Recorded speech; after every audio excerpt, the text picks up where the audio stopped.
disculpas que hoy me han visto haciendo mala cara, no es porque esté enojado, tengo una migraña hace 2 días que parece que está amañada conmigo y no se quiere ir, pero es esa la razón, no vayan a pensar que es una razón diferente. Acompáñenme por favor en su Biblia a Romanos capítulo 11, versículo 11 al 24, es el texto que estudiaremos en esta mañana. Le pido que lo busque, que me acompañe a leerlo y meditemos en la preciosa, perfecta y suficiente palabra de Dios. Romanos capítulo 11, 11 al 24 dice así: Digo pues, ¿han tropezado los de Israel para que cayesen? En ninguna manera. Pero por su transgresión vino la salvación a los gentiles para provocarles a celos. Y si su transgresión es la riqueza del mundo y su defección la riqueza de los gentiles, ¿cuánto más su plena restauración? Porque a vosotros hablo, gentiles, por cuanto yo soy apóstol a los gentiles, honro mi ministerio, por si en alguna manera pueda provocar a celos a los de mi sangre y hacer salvos algunos de ellos. Porque si su exclusión es la reconciliación del mundo, ¿qué será su admisión sino vida de entre los muertos? Si las primicias son santas, también lo es la masa restante, y si la raíz es santa, también lo son las ramas.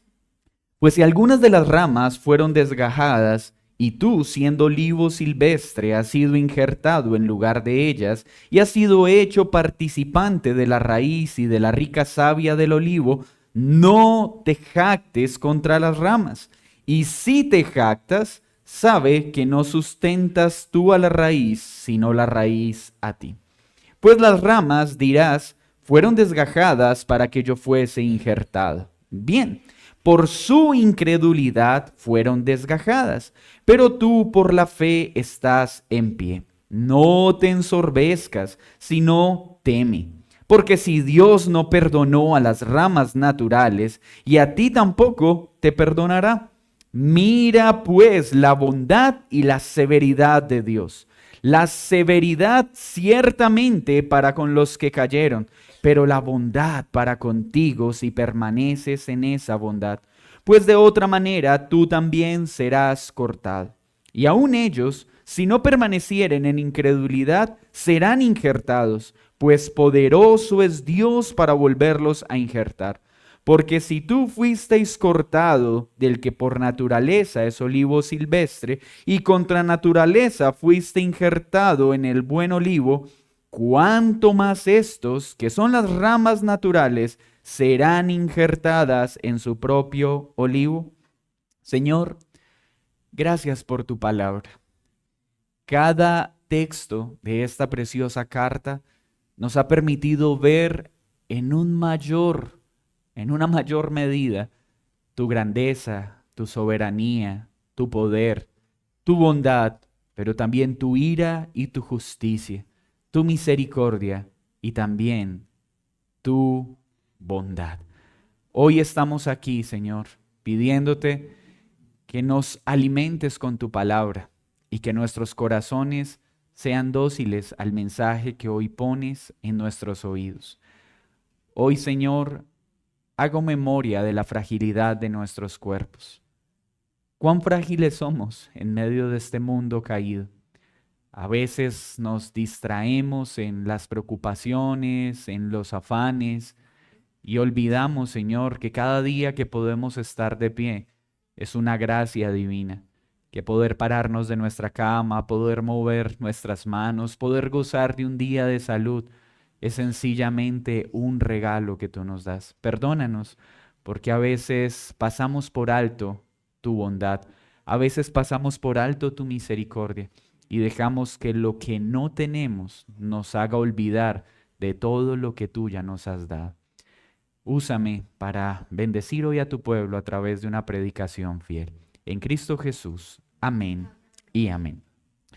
Desde el capítulo 9 de Romanos hemos estado viendo la soberanía de Dios para salvar. Es por Dios y solo por Él que los hombres son traídos de las tinieblas a la luz. No hay ningún mérito en el hombre. Y en este capítulo, desde el capítulo 9, ha venido mostrándonos también la relación de Dios con respecto a Israel. En el capítulo 10 y en la sección pasada, de la primera sección del capítulo 11, del 1 al 10, vimos cómo Dios muestra gracia aún en medio de la obstinación del hombre. Pablo nos dijo: nadie es salvo porque haya hecho algo bueno. La salvación viene como un regalo de Dios a pesar de la obstinación del hombre. Después de haber mostrado cuán obstinado es Israel, cuán endurecido está su corazón, todo parecía indicar que para Israel ya no había esperanza. Por eso Pablo, a través de unas preguntas retóricas, resuelve esa situación. ¿No es esto suficiente para que Israel sea desechado? Y Pablo dice: no. A pesar de, Dios sigue mostrando una gracia salvífica. Y primero se pone como ejemplo, muestra su testimonio de vida para ver cómo un hombre supremamente obstinado como él, perseguidor de la iglesia, recibió gracia. Pero luego da un segundo ejemplo y cita ese remanente que fue preservado por gracia en tiempos de Elías. ¿Lo recuerdan? Aquel momento en que Elías entra en crisis de fe y le dice: Señor, estoy solo, y todos se han desviado. Y Dios le dice: ¿qué? ¿Qué pasa, Elías? ¿Tú piensas que estás solo? No, yo he preservado a más de 7,000 que no han doblado sus rodillas a Baal.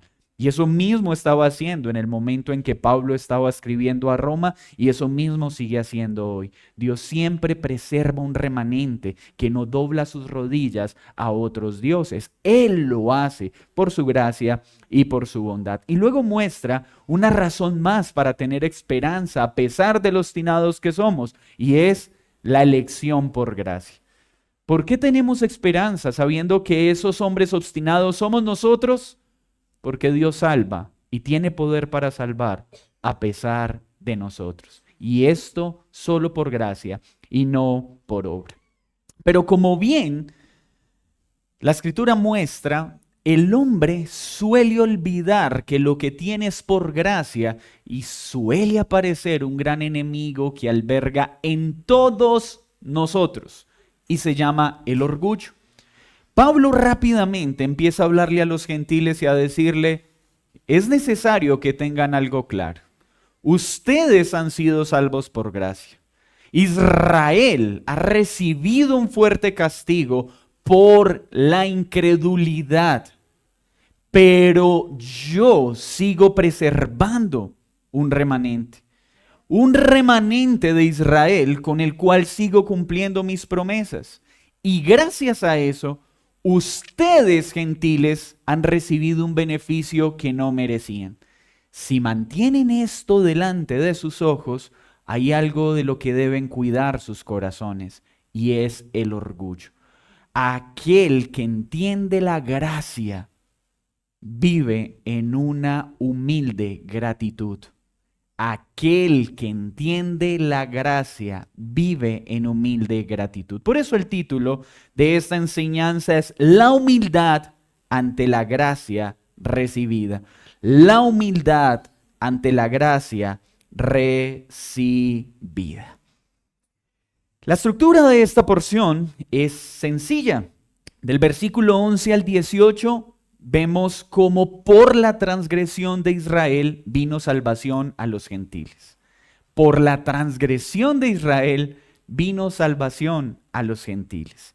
El siguiente punto es la ilustración que Pablo usa del olivo cultivado y las ramas silvestres para mostrar cómo procede esa salvación a los gentiles. Y lo tercero es la bondad y la severidad de Dios. 3 puntos que vamos a desarrollar en nuestro sermón. Veamos el primero.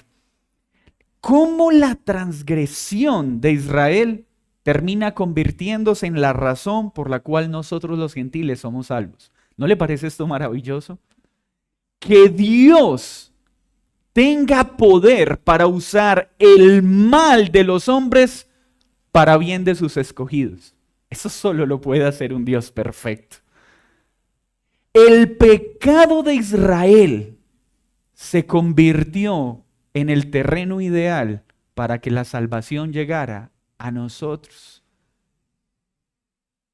Digo pues, ¿han tropezado entonces los de Israel para que cayesen? Más o menos la pregunta es, ¿entonces el pecado de Israel ha sido tal que para ellos ya no hay ninguna posibilidad de salvación? Y con un rotundo no, Pablo dice, de ninguna manera. No ha sido cerrada la salvación a los israelitas, pero gracias a su desobediencia es que hay vida para los gentiles. Pero también dice Pablo, y espero que esa salvación que han recibido los gentiles ocasione celo del pueblo de Israel para que reaccionen y sean salvos. Esta es la sabiduría de Dios que no alcanza a ser comprendida por la mente humana. Que Dios usa el pecado para bien de los hombres y que aún los celos sean útiles para traer salvación a un pueblo incrédulo. Eso solo funciona en la lógica divina. Pero veamos entonces cómo procede. Si su transgresión es la riqueza del mundo, y su defección, la riqueza de los gentiles, cuanto más su plena restauración. Entonces Pablo empieza a ampliar todo el panorama y le está diciendo a su audiencia esto. Miren, tengamos claridad sobre los hechos. Dios tomó al pueblo de Israel para mostrar su gloria, para mostrar su carácter a todos los hombres. Pero ellos se alejaron. Pero Dios, fiel a su promesa, preservó un remanente con el que cumple sus promesas. Pero esa desobediencia del pueblo de Israel, ¿cuál? Que Cristo vino y ellos lo despreciaron, no creyeron en él, entonces favoreció que el evangelio se extendiera a aquellos que no lo estaban buscando y fueran salvos. Pero para ir tratando el orgullo de los gentiles, para que no se sientan mejores, les dice, pero cuidado. Si su desobediencia trajo bendición al mundo, ¿cuánto más si se vuelven a Dios y son restaurados, traerán bien al mundo? Si el pecado de Israel hizo bien a los hombres, ¿cuánto más cuando este pueblo se vuelva a él? Pero vale la pena hacer una aclaración. Ya entendimos por las exposiciones de Pablo que es el verdadero Israel del que él está hablando, y no está hablando de todos los israelitas. Está hablando de los verdaderos israelitas, que son ¿quiénes? Los descendientes de Abraham. ¿Y quiénes son los descendientes de Abraham? Los que viven por la fe. ¿La fe en quién? En Cristo. Entonces, cuando estos hombres que hacen parte del Israel nacional creen en Cristo, creen en Él como Señor y Salvador, esa obediencia trae restauración y trae un gran bien a los hombres. Luego Pablo entonces empieza a hablar de su ministerio y dice, yo he sido comisionado a los gentiles, ese es su ministerio. Pero a la par se dirige a los judíos. ¿Y qué intención tiene el apóstol Pablo a través de sus enseñanzas? Noten el corazón pastoral de un hombre que ha sido salvo por gracia y es humilde en su proceder. Dice, y espero que cuando mi pueblo vea la bendición de los gentiles, sientan celos de esa vida que ahora los gentiles están viviendo. Vean las bendiciones de Dios sobre ellos. Vean el tierno y amoroso cuidado de Dios como pastor sobre ellos y anhelen tener eso que un día les fue suyo y ellos lo rechazaron. Pablo entonces ama predicar a los gentiles porque sabe que el evangelio les ha sido dado para que crean, pero a la par dice, oh Señor, que este pueblo que ha dejado de creer en ti anhele ahora vivir los beneficios que están experimentando los gentiles. gentiles. Porque si en alguna manera, versículo 14, puedo provocar a celos a los de mi sangre y hacer salvos a algunos de ellos. Esa es la expectativa que tiene Pablo, que este pueblo que se ha endurecido, que ha tratado de vivir en su propia justicia, que ahora está esclavo de su pecado, puedan ver en los gentiles esa vida que los lleve a buscar a ese Salvador por el cual ellos ahora viven, como viven. Luego entonces sigue desarrollando su idea, porque si su exclusión es la reconciliación del mundo, ¿qué será su admisión sino vida dentro de los muertos? Entonces, ¿a Dios lo tomó por sorpresa el pecado de su pueblo? ¿Será que Dios estaba y dijo, ¿y ahora qué voy a hacer? Israel, mi pueblo, se ha apartado. ¿Qué será de mí? Ese no es el Dios de la Biblia. El Dios de la Biblia, soberano, amo de cada circunstancia, ya tenía determinado que la desobediencia de este pueblo sería la plataforma para incrustar a un pueblo gentil que no tenía esperanza de salvación. Dios soberano usando el pecado del pueblo para salvar a gentiles y hacer de los dos un solo pueblo. Y si las primicias son santas, entonces recuerdan lo que sucedía en el pueblo, llevaban las primicias para que el resto de la cosecha o el resto de la masa fuera santificada. Entonces, si la raíz es santa, también lo son las ramas que son injertadas en esa raíz o en ese tronco. Pues si algunas de las ramas fueron desgajadas y tú siendo olivo silvestre, preste atención que ya lo vamos a mirar, has sido injertado en lugar de ellas y has sido hecho participante de la raíz y de la rica savia del olivo, no te jactes contra las ramas. Y si te jactas, sabe que no sustentas tú a la raíz, sino la raíz a ti. ¿Cómo es esto? Para el pueblo judío había dos olivos. El olivo cultivado amorosa y diligentemente por los hombres. Se encargaban de cuidarlo para garantizar que su fruto fuera de la más alta calidad. Pero había otro olivo, que era el olivo silvestre, que crecía como maleza. No tenía ningún valor comercial, sus frutos no eran de buena calidad, no era cuidado. ¿Y qué está utilizando entonces en esta parte el apóstol Pablo? Primero está anunciando algo. ¿Qué sucedió con el olivo? ¿Cuál es ese olivo cuidado? El pueblo de Israel que está cimentado en las promesas dadas a los patriarcas, Abraham, Isaac y Jacob. En ellos crece el olivo, cuidado por Dios, protegido por Dios. Pero ese olivo fue cortado totalmente. No, ténganlo en mente de esta forma. Un hermoso olivo, pero de ese olivo dejaron de creer en las promesas dadas a los patriarcas. ¿Qué hace Dios? Corta el tronco, no lo arranca totalmente y deja una simiente, una raíz, que son quienes, los de la fe dada al patriarca Abraham. Y sobre ese remanente, los que siguieron creyendo en ese Mesías que vendría, empezó a injertar otras ramas que antes eran de olivo silvestre. ¿Quiénes son el olivo silvestre? Los gentiles, que no teníamos ningún valor, ninguna razón para ser tomados. De hecho, no había quien nos cuidara, quien nos protegiera, porque vivíamos separados de estas promesas. Vivíamos separados del olivo, del cual se hacía parte solo mediante la fe. Pero entonces Dios, que es bueno en misericordia, a través del Evangelio, toma ramas del olivo silvestre y las incrusta en el olivo verdadero.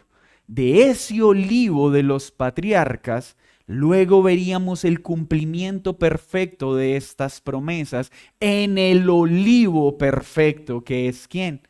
Cristo Jesús, garantizando el cumplimiento de todas esas promesas. Entonces, en esta primera sección que vemos, primero, un Dios que es poderoso para usar el pecado de unos para bien de sus escogidos. ¿Saben qué esperanza nos da esto, hermanos? Que no hay nada que se salga del plan de Dios, ni aún el mal de los hombres. Y permíteme citar algunos ejemplos. ¿Acaso no es este mismo Dios que mostró ese poder soberano con José? ¿Recuerdan? Sus hermanos quisieron hacerle mal. Lo querían matar. Terminaron vendiéndolo. Pero luego, ¿qué dice José? El mal que ustedes quisieron hacer, Dios lo ha usado para bien de su pueblo. No es el mismo Dios que tomó a Nabucodonosor, que esclavizó al pueblo de Israel para terminar cumpliendo su propósito y llevando a que el pueblo se volviera luego a él. ¿No es este mismo Dios que usó a Pilatos y usó a Herodes para que llevasen a Cristo y lo entregaran para cumplir el propósito que Dios tenía? El mal que Pilatos y Herodes quisieron hacer, Dios los usó ¿para qué? Para bien nuestro.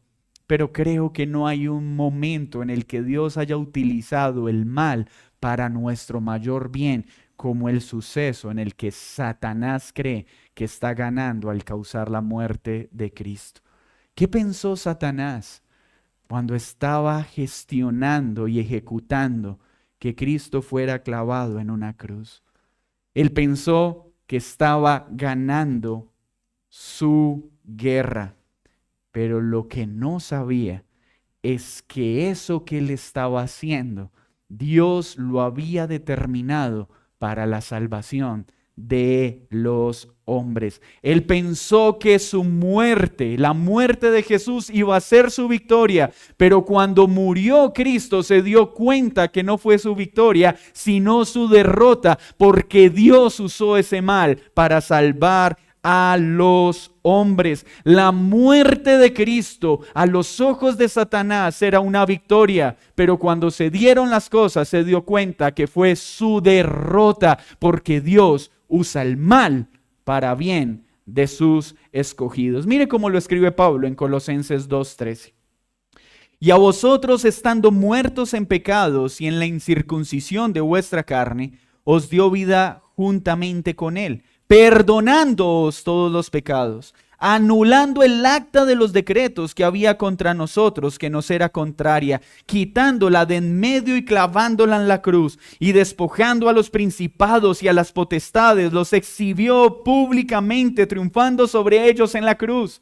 Cada ocasión en que los hombres han querido hacer mal al plan de Dios, Dios siempre ha tornado ese mal de los hombres como parte del cumplimiento de su propósito, porque es soberano y nada ni nadie puede alterar lo que Dios ha determinado. ¿Qué más entonces vemos en esta primera sección? Pablo sigue orando por la salvación de ese pueblo endurecido. Y esto es algo que también debe acompañarnos a nosotros. Confianza en la soberanía de Dios, pero también esperanza de que la bendición que Dios está trayendo a nuestra vida por Cristo sea extendida aún a aquellos que están con su corazón endurecido y que al menos por celos, al menos por querer tener las gracias que Dios nos ha entregado, deseen buscar a Jesús para salvación. Esa sí sería una buena envidia. Que los hombres, al ver la vida que Cristo nos da, al ver el efecto de su poder en nuestros matrimonios, en nuestra vida quieran tener esas provisiones que hay en Cristo.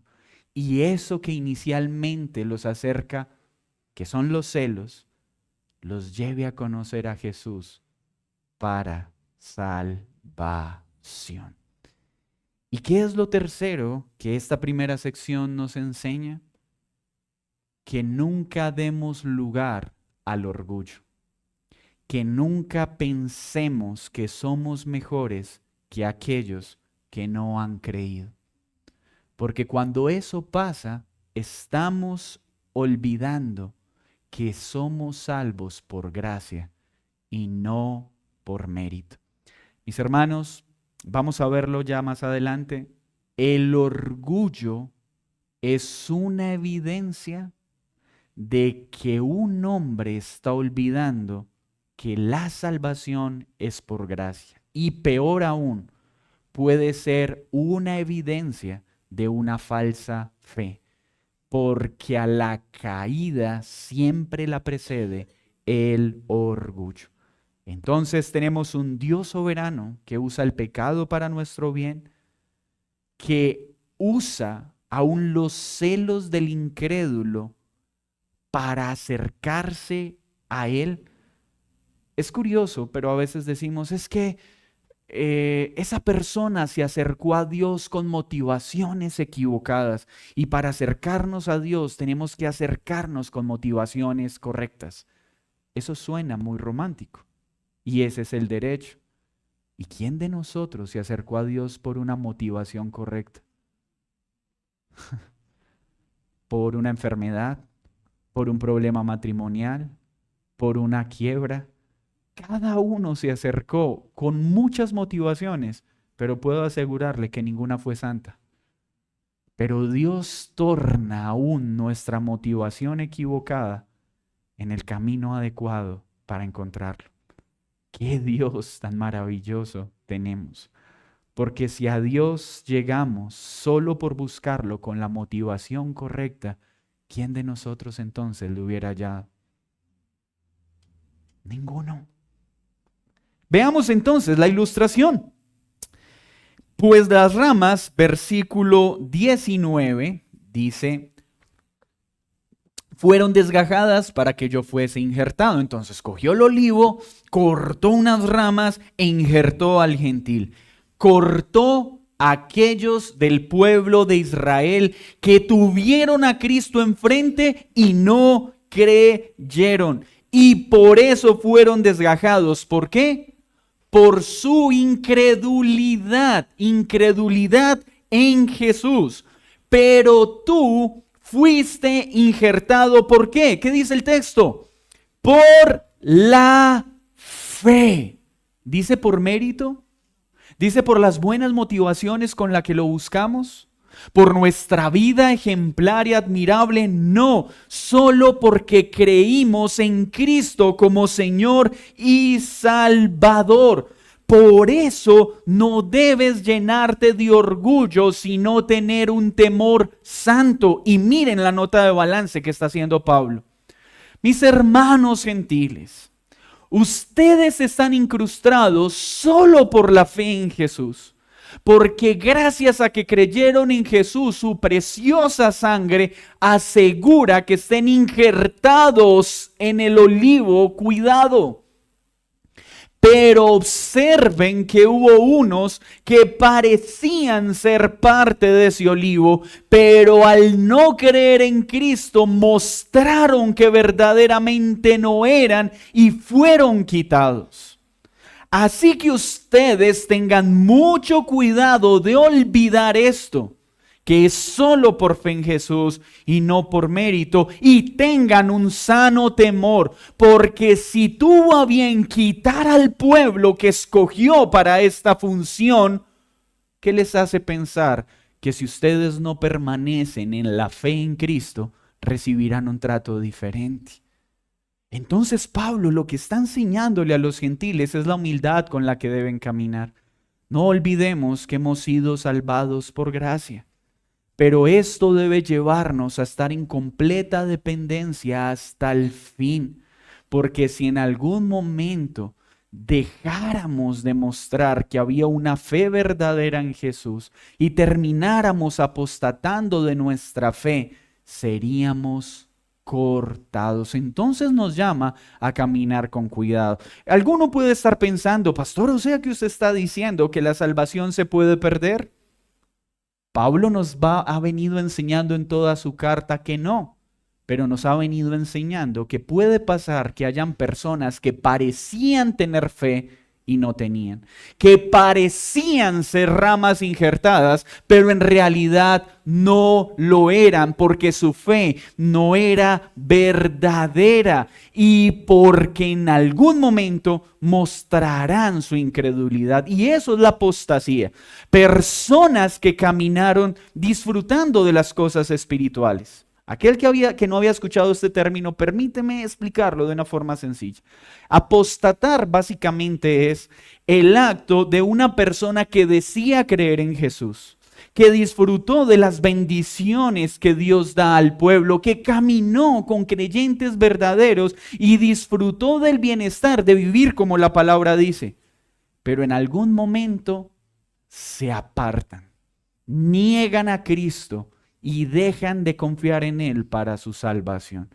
¿Esas personas fueron salvas y luego perdieron la salvación? No, nunca lo fueron. Solo que por un periodo de tiempo parecía que lo eran, pero tarde o temprano se apartan.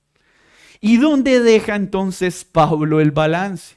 Mis queridos gentiles, mis queridos hermanos, humildad es por gracia. Pero esta gracia se manifiesta hasta el final de aquel que ha sido injertado como permaneciendo hasta el último día con su confianza completamente en Cristo, completamente en Él. ¿Cuál es la causa entonces de que una rama sea cortada? La incredulidad. ¿Cuál es la causa de que una rama sea injertada? La fe en Jesús. Y esto nos lleva entonces ¿a qué? A no dar lugar a ningún tipo de orgullo en nuestra vida. Miren, todos nosotros luchamos con el orgullo. Aquel que piense que no tiene problema con el orgullo es simplemente un gran orgulloso ciego.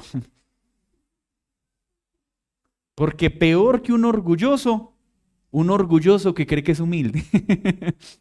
Hace poco escuchaba a un hombre que decía, es que me siento tan orgulloso de lo humilde que soy. Esa es la contradicción de un corazón orgulloso. Y muchas veces en la práctica hay hombres que se ven a sí mismos como humildes, libres de la lucha con el orgullo. Cuando tú estés en ese estado, déjame decirte que estás en un terreno bien peligroso, porque aquel que no es consciente del orgullo, lo que le sigue es la caída. Cuando tú te sientes muy humilde, yo gracias a Dios no lucho con el orgullo. Yo sí soy humilde, yo sí soy amable, yo sí soy servicial, yo sí soy.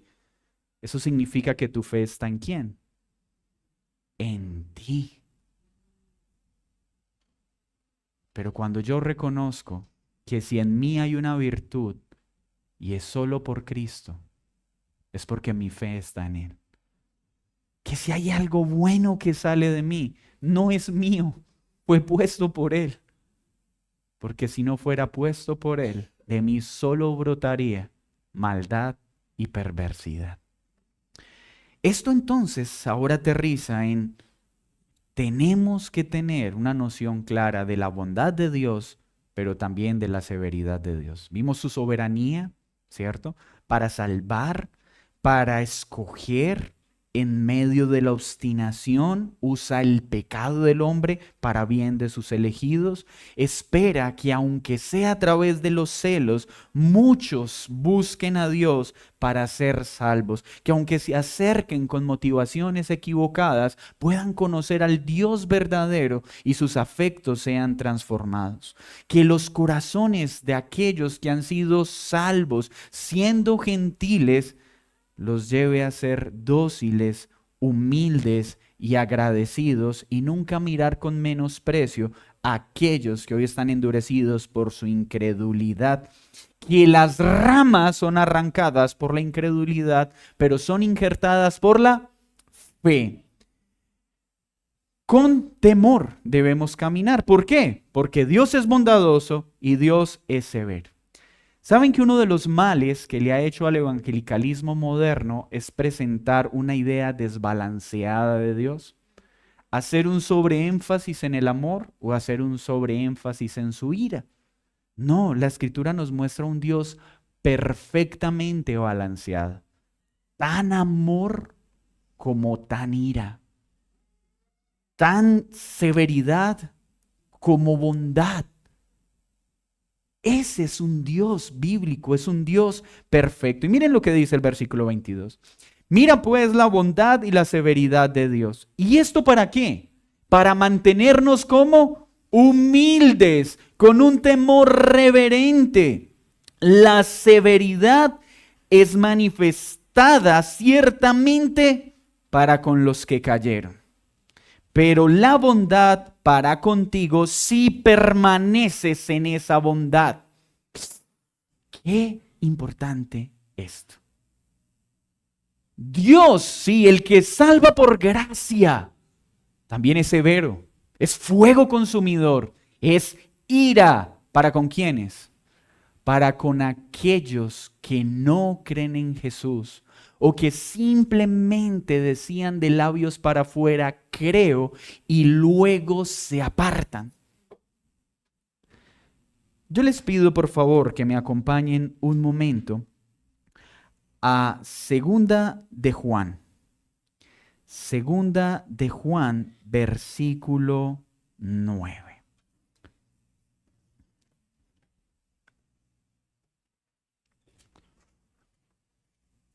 Para que entendamos entonces qué es que alguien sea cortado, que alguien caiga. Segunda de Juan, versículo 9. Cualquiera que se extravía y no persevera en la doctrina de Cristo, no tiene a Dios. El que persevera en la doctrina de Cristo, ese sí tiene al Padre y tiene al Hijo. Más claro, imposible. He ahí la síntesis de nuestra porción en Romanos. Si alguien ha sido injertado, ¿cómo puede corroborar que verdaderamente ha sido injertado? Porque permanece en la doctrina de Cristo. Pero si alguien decía creer y luego se aparta de su fe, es porque no había creído, es porque no tenía al Padre y no tenía al Hijo. Entonces, ¿eso cómo nos haría caminar? Con humildad, pero con mucho cuidado hasta el último día de nuestra vida. Cuidándonos de caminar en el camino que el Señor ha trazado, nunca justificando nuestro pecado en la gracia que nos ha sido dada. Entonces, en este punto, ¿qué nos está diciendo el apóstol Pablo? Ojo, gentiles, caminen agradecidos por la salvación, pero asegúrense de permanecer en esa gracia que han recibido. Porque si los que fueron olivo natural, gran parte de ellos fue cortado, ¿qué les hace pensar a ustedes que si su injerto no fue adecuado, no serán también cortados? Eso nos hace humildes. Eso nos hace caminar con mansedumbre. Pero su bondad está para aquellos que permanecen en la fe. Y aun ellos, si no permanecieran en incredulidad, serán injertados, pues poderoso es Dios para volver a injertar. Qué nota de esperanza la que Dios da a través del apóstol. Miren, en palabras nuestras es como esto. Cuidado tú que dices haber creído, Porque puede pasar que al final de tus días termines apartándote y mostrando que en realidad no habías creído. Pero ojo con menospreciar a aquellos que no han creído. Porque puede pasar que al final de sus días crean y sean injertados. ¡Wow! Eso mantendría nuestra boca cerrada de ligerezas y comentarios irresponsables sobre aquellos que parecen que no han creído.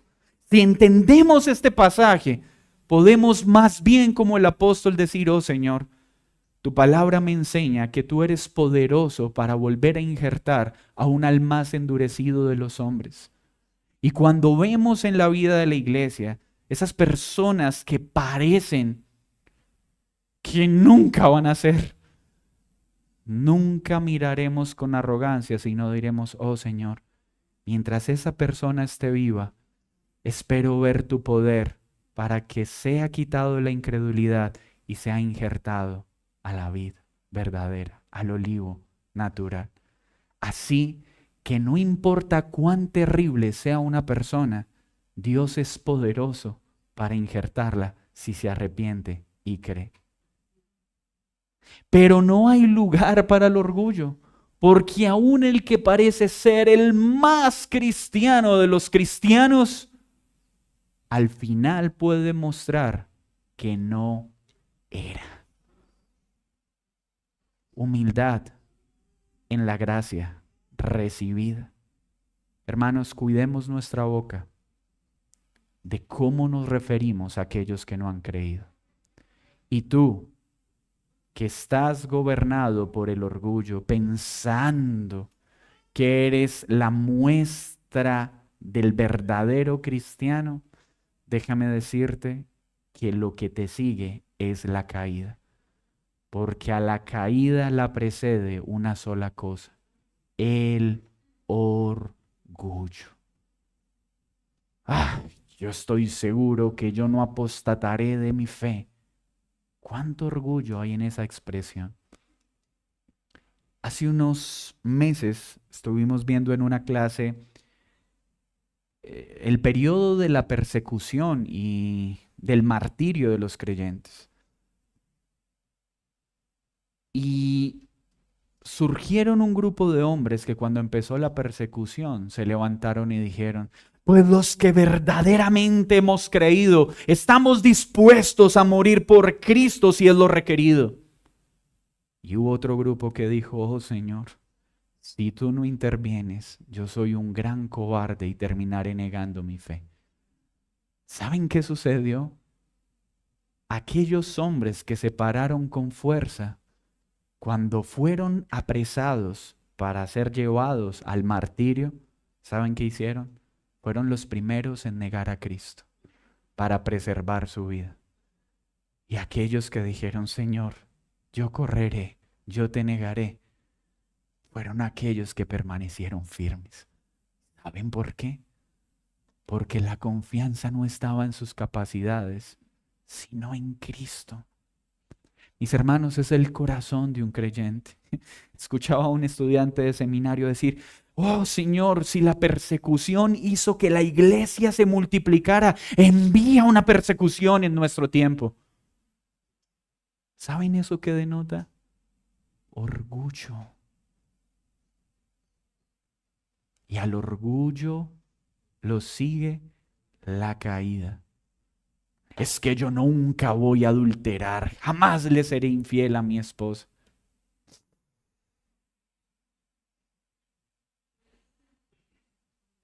El último joven que me dijo: pastor, yo puedo estar a solas con una mujer sin problema. Yo: joven, cuídate. No, yo puedo, Dios me dio la capacidad de hacerlo. Hermano, está siendo orgulloso. No. Yo confío en mis capacidades. Ese es el problema. Y hoy ya va para su segundo hijo. ¿Y por qué cito estas cosas?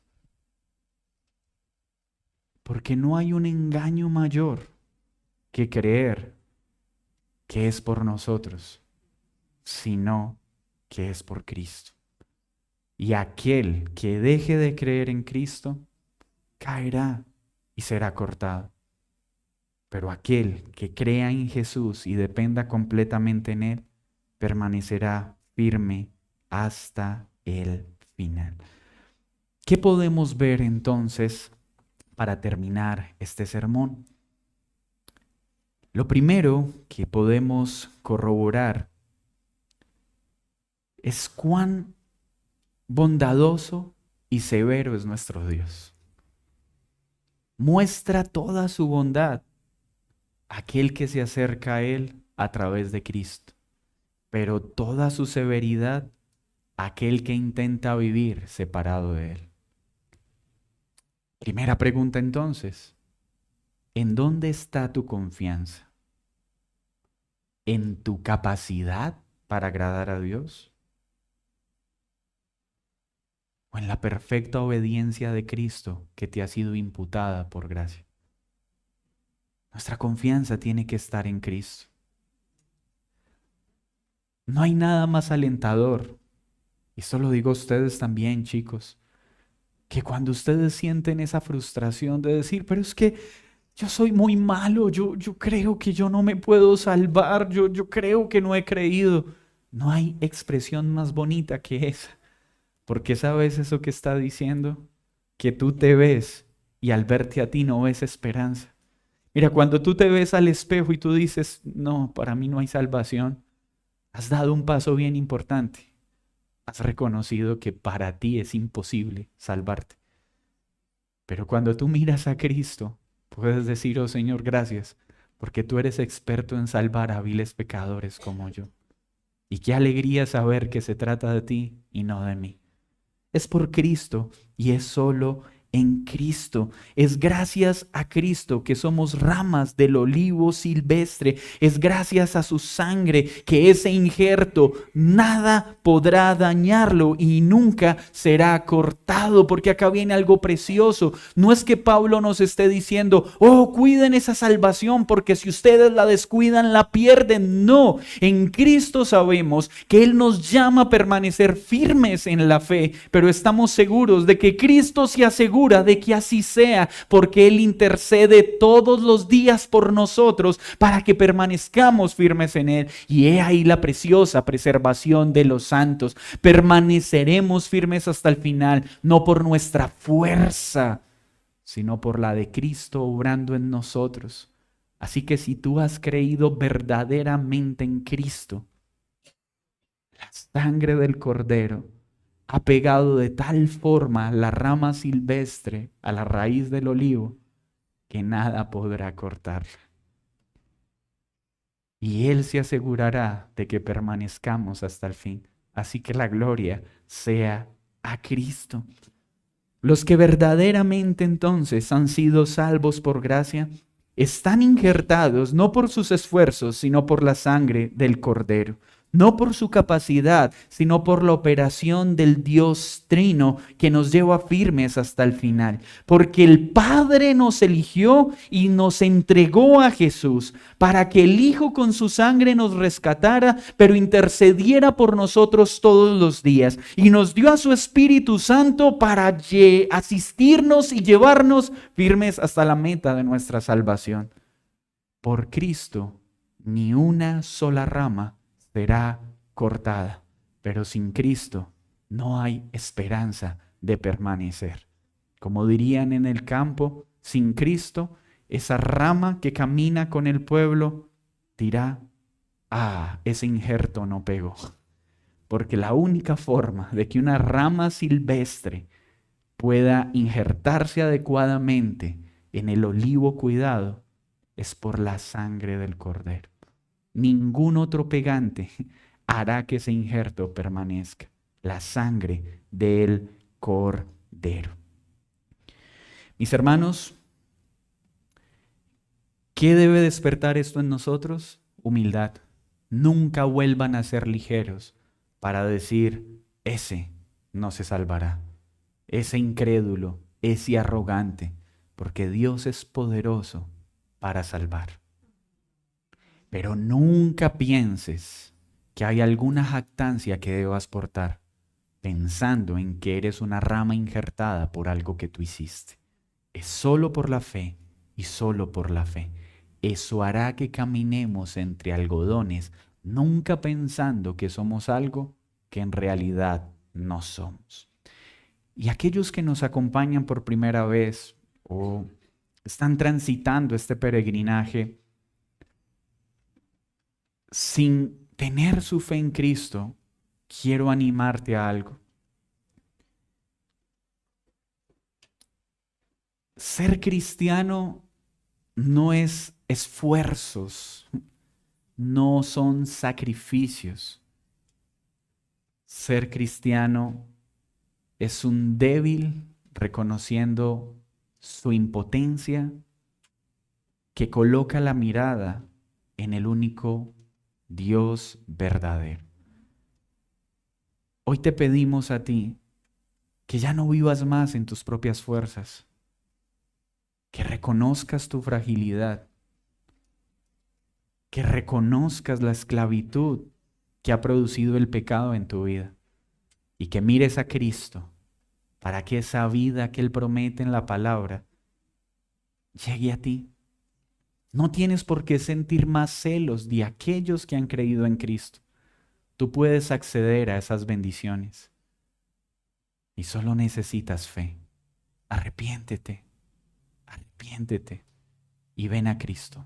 No pierdas más tiempo, porque Él es bondadoso para salvarte si hoy le pides perdón, pero será severo para descargar toda su justa ira si prefieres permanecer en incredulidad. No pierdas esta oportunidad y corre a Cristo. Corre a Cristo, niños. Desde ya anhélense ramas injertadas, pero esto solo es posible a través de Jesús. No hay otra forma. Corran a Cristo. Señor, muchas gracias por dejarnos ver que es solo por tu gracia, pero también por darnos una oportunidad para pedirte perdón. Perdón por esas actitudes orgullosas que seguimos tolerando en nuestra vida. Cuando somos duros con aquellos que no han creído, en lugar de mostrar la gracia que tú nos has dado. Por menospreciar a aquellos que insisten en caminar separados de ti, olvidando que tú eres poderoso para salvar y que mientras haya vida, hay esperanza. Perdónanos por las veces en que nuestra arrogancia ha llevado a que nos cansemos en predicarle a nuestros hijos, a nuestros jefes, a nuestros amigos, tal vez bajo el engaño de que ya no hay que hacer, ya no hay esperanza. Perdónanos, porque eso es solo una evidencia de que hemos olvidado de que nuestra salvación es por gracia y no por esfuerzo, ni por mérito. Ayúdanos a vivir con la humildad que requiere esa gracia inmerecida. Ayúdanos a ser diligentes en usar los medios de gracia para combatir el pecado que aún habita en nuestro cuerpo. Pues tú nos das una responsabilidad, creer y perseverar. Pero ayúdanos a recordar que perseveraremos hasta el fin, porque tú eres quien garantiza que esto sea una realidad. Y te oro para que en esta mañana muchos, Señor, corran hacia tu bondad, le den la espalda a la incredulidad y reconozcan que solo en Jesús hay perdón de pecados y solo por Jesús podemos ser injertados a las promesas del pacto que diste a Abraham, a Isaac y Jacob, las cuales se han cumplido completamente en Cristo. Y hoy por la fe somos injertados en el olivo verdadero, en el cumplimiento de todas estas promesas pactuales, en Cristo Jesús. Gracias te damos, Señor. Amén y amén. Vamos a tomar la cena del Señor. Le invito a que no como algo mecánico, sino como